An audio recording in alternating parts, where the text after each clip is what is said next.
When will that useless wife finally get pregnant?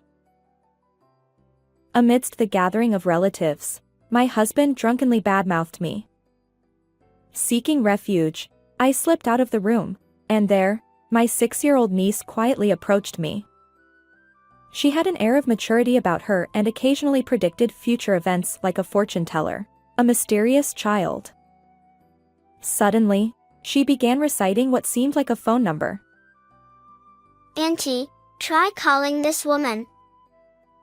With a determined expression, I succumbed to my niece's request and decided to speak to the owner of that number. Little did I know that this would reveal a terrifying truth. My name is Luna Martin. I met my husband, Michael, at a matchmaking party, and after a few months of dating, we got married. Michael was supportive of me continuing to work even after marriage, so I balanced household chores and work, leading busy yet enjoyable days. However, there was one issue that troubled us. For the past year since our marriage, we hadn't been able to conceive a child. Another disappointment. Both Michael and I were only children, so we longed for as many children as possible. The inability to get pregnant became a source of stress. I wish we had an adorable child like Mia. The name I inadvertently uttered belonged to my niece, whom I had cherished since her birth. Mia was unusually mature for her age and occasionally said things akin to prophecies, a mysterious girl. For instance, when we went out together, despite sunny weather forecasted, Mia would bring an umbrella. Huh? We don't need an umbrella today. It's so sunny. It'll rain after lunch. Really? You're kidding. It's such a beautiful day. Initially, I dismissed Mia's comment as a joke, given the cloudless blue sky. But around noon, the weather took a turn for the worse, and eventually, heavy rain left me drenched. Mia also predicted other events, like finding a lost neighborhood dog or guessing the ending of a drama we watched together. And Mia, even during my wedding, made statements that seemed to foresee the future. The truth is, Michael is a divorcee, having split from his previous wife due to infidelity. So, at Michael's request, we skipped the wedding ceremony and only took photos, which we sent to my sister's home. When my sister called to express her gratitude, Mia's anxious voice came through the phone. Auntie, be careful. Her cryptic words triggered a slight sense of unease, but I reassured myself that it was probably just her imagination. Little did I know that the meaning behind her words would soon become clear after that call. Due to our inability to conceive, my husband and I began arguing frequently. Sorry. It didn't work again. Ugh. It's been a year since we got married. Get it together. Is there something wrong with your body? That's a harsh way to put it. I want a child just as much as you do. Really? Well, let's find out if you can get pregnant properly by getting tested at the hospital. And so, I reluctantly went for the examination at my husband's insistence. However, no abnormalities were found in my body. When I reported this to my husband, one would expect relief, but his reaction was quite the opposite. You're saying it's not your body's fault? Ridiculous. It's the result of a proper examination. For peace of mind, why don't you get tested too? Don't joke around. Are you implying I'm defective? For some reason, when the topic of him going to the hospital came up, my husband transformed, vehemently refusing with raised voices. While it's common for men to be reluctant about medical tests, his reaction was far from ordinary. Why such anger? Something seems suspicious. Gradually, my trust in Michael waned, suspecting he might be hiding something. One day, While I was brooding over my worries, I heard the sound of my husband's phone ringing repeatedly while he was in the bath.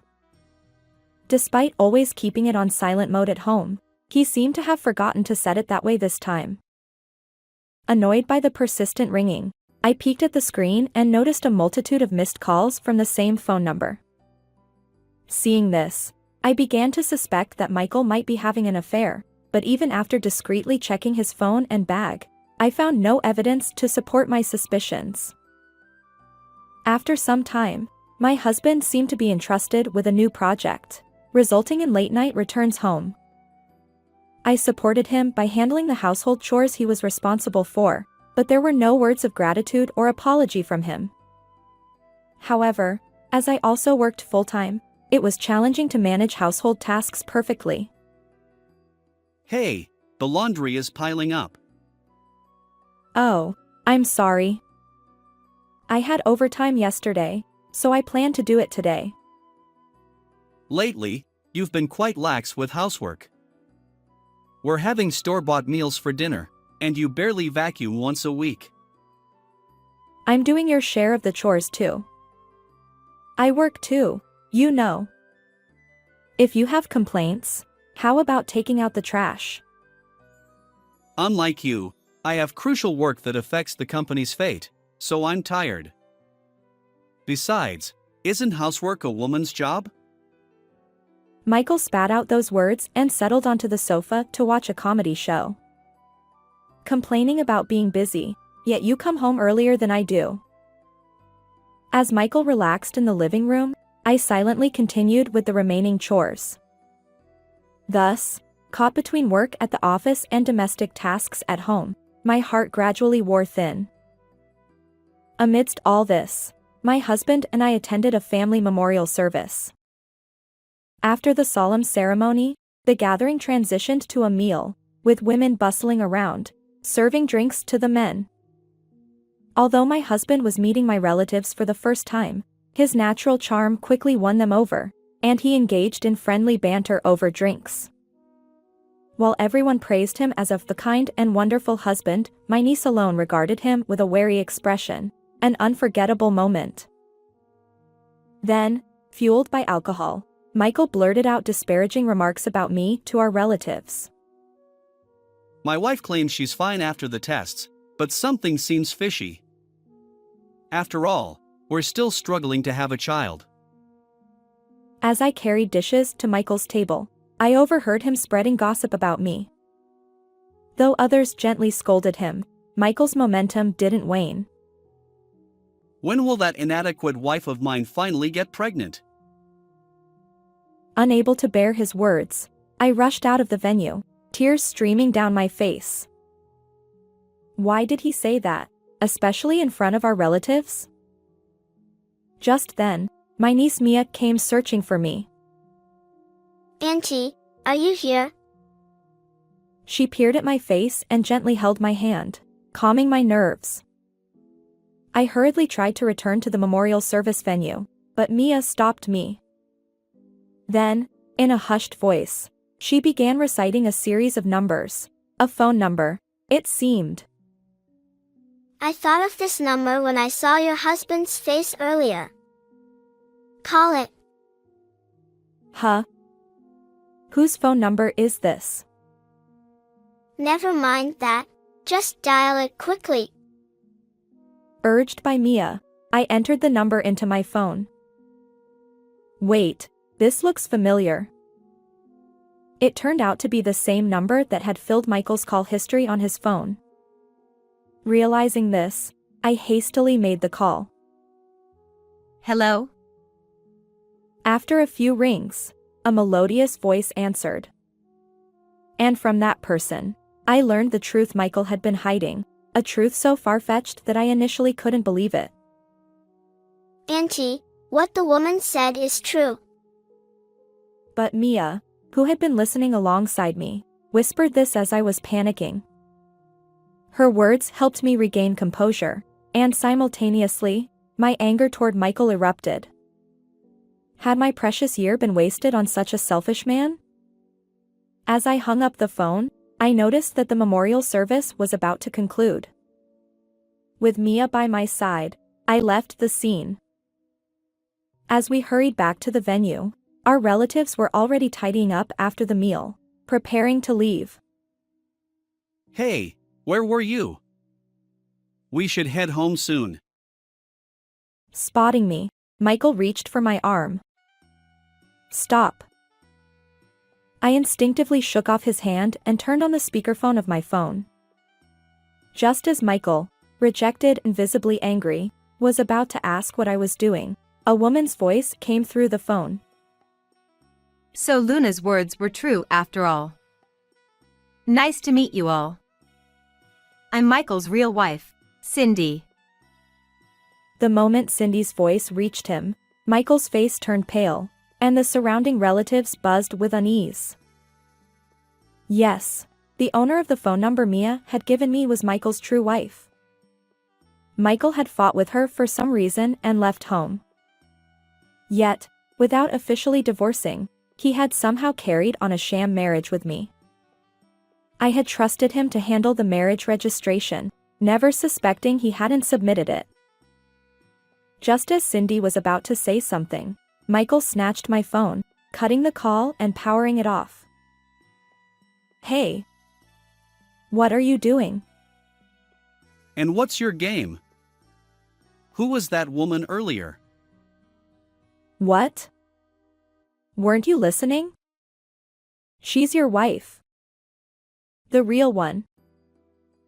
Come on, what grudge do you have against me? Cut the charade.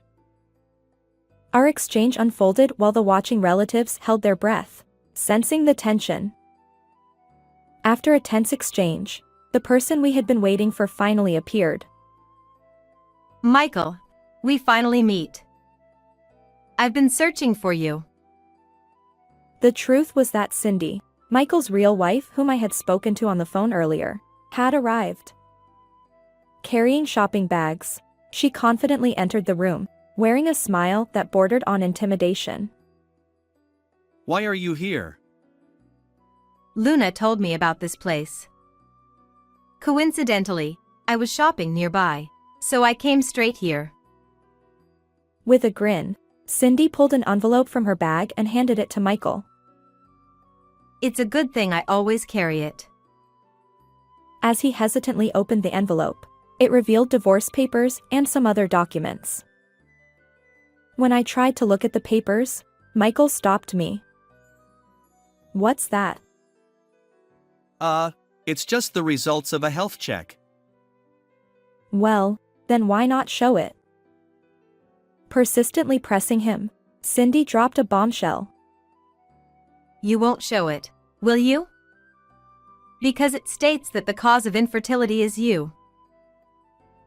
Her words caused even more commotion among the relatives. After all, Michael had been blaming me for our inability to have children. Under their cold stares, Michael remained speechless. Afterward, Cindy began sharing the real reason Michael had left home. As it turns out, Cindy faced a similar situation to mine. Despite no issues on her end, she struggled to conceive, and Michael would make hurtful remarks. Fueled by anger, Cindy secretly purchased a testing kit and discovered that Michael was the one with fertility challenges. She intended to support him through infertility treatments, but Michael's reaction was explosive. Why did you test me without my consent? And men can't be infertile. You've wounded my pride. I'll get out of this house. True to his word, he left without listening to Cindy's side of the story. While most of the situation became clear, I still wondered why Michael hadn't divorced Cindy and instead entered into a sham marriage with me. The reason, it turned out, was surprisingly childish. It frustrated me that I was told I was infertile, so I wanted to shock Cindy. Apparently, Michael attended a matchmaking party to prove a point to Cindy. He believed that if he met a young woman like me, she would get pregnant. My plan was to have a child with Luna and then flaunt it to Cindy before serving her divorce papers. When Michael uttered those words, both the relatives and I were genuinely appalled. You're truly despicable, trampling on Luna's feelings. Enough already. Sign the divorce papers. Your unexpected appearance ruined my plan. Fine, we'll get divorced, but you'll be stuck with me forever. Afterward, Michael angrily filled out the divorce papers and roughly handed them to Cindy. Cindy, glancing at the crumpled document, patted my shoulder and said, "Good luck," before leaving. After Cindy left, Michael's previous bad mood vanished, and he reached for my hand with a creepy smile. Now that no one is in our way, we can truly become a family. Let's submit our marriage registration tomorrow. Come on, let's go home. His overly optimistic words gave me goosebumps, and I once again shook off his hand. If you're going home, do it alone. Why are you being so cold? We loved each other, didn't we? You used me for revenge against your wife. There's no love left for someone like you. Brace yourself. I intend to sue you for marriage fraud. Wait. My icy words left Michael shocked and speechless. Leaving him there, I exited the venue. Shortly thereafter, Michael and Cindy finalized their divorce. I also filed a lawsuit against Michael for marriage fraud. In the end, Michael had to pay Cindy $20,000 and me $10,000 in compensation. Currently, Michael works tirelessly under his parents' supervision, while Cindy, now a successful career woman, enjoys a fulfilling life post-divorce. As for me, following my niece's assurance that the next person would be fine, I met a kind man and got married. I eagerly await the day when our new family will grow. How did you find this story? If you enjoyed it, consider subscribing to our channel. Until next time.